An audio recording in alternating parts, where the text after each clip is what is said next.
France Inter. Le bruit du monde, la suite, c'est l'actualité internationale passée sous les radars et c'est Sébastien Legénie.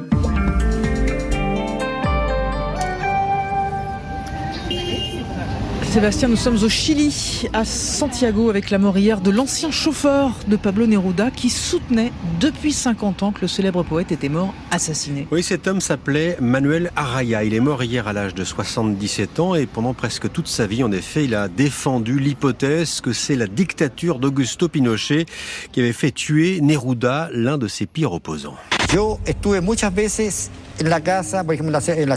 On entend ici la voix de Manuel Araya interviewé depuis des années par toutes les télés chiliennes. Il avait une vingtaine d'années quand il est devenu le chauffeur et l'assistant de Pablo Neruda, poète chilien engagé à gauche, tous les deux militants encartés au Parti communiste. Neruda va mourir le 23 septembre 1973, 12 jours exactement après le coup d'État de Pinochet officiellement. Il meurt d'un cancer de la prostate. Mais son chauffeur, lui, n'y croit pas, persuadé comme d'autres d'ailleurs autour de lui que l'homme a été empoisonné par le régime.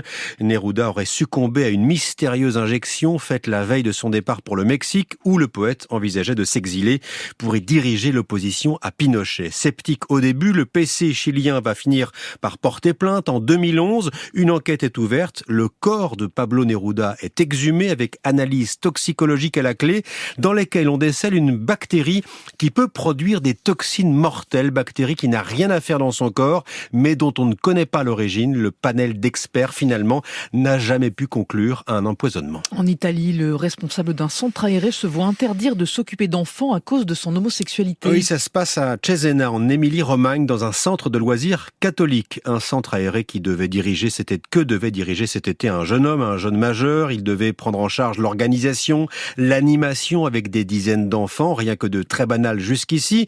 Sauf que le prêtre de la paroisse de Cesena a découvert sur les réseaux sociaux, sur son compte Instagram, que ce jeune homme aimait les garçons. Il lui est donc demandé de renoncer à son rôle d'éducateur auprès des enfants, même s'il peut conserver son poste d'encadrement. Le jeune homme a refusé. Le centre aéré ne pourra pas ouvrir cet été. Une collaboratrice du diocèse de Cesena a livré quelques explications. Je cite: « Les règles sont claires. On ne peut pas donner aux enfants d'un centre de loisirs le sentiment qu'avoir un animateur homosexuel est la normalité. » Réaction immédiate du député maire de Cesena. Je pensais que le Moyen-Âge était passé et que des manifestations de discrimination de ce genre, inacceptables, étaient étrangères à notre ville. Manifestement, je me trompais. Et on repart en Amérique du Sud, au Mexique, avec la découverte d'une antique cité maya en pleine jungle. On est ici à quelques dizaines de kilomètres seulement du Yucatan, sans doute l'un des États les plus touristiques du Mexique, mais ici, pas de traces de civilisation moderne. C'est dans une réserve protégée, inhabitée, que des archéologues mexicains ont donc fait cette découverte au cœur d'une forêt presque impénétrable. On entend ici l'archéologue en chef de cette expédition, grand spécialiste de la civilisation maya qui s'est éteinte au Xe siècle. Les Mayas considérés comme l'une des plus grandes civilisations de l'hémisphère nord, réputée pour ses temples pyramidaux notamment. Ici, ce qu'ont découvert les chercheurs, ce sont les vestiges d'un grand centre régional de la période dite classique, allant de 250 à 1000 ans après Jésus-Christ, avec des structures pyramidales de plus de 15 mètres de haut.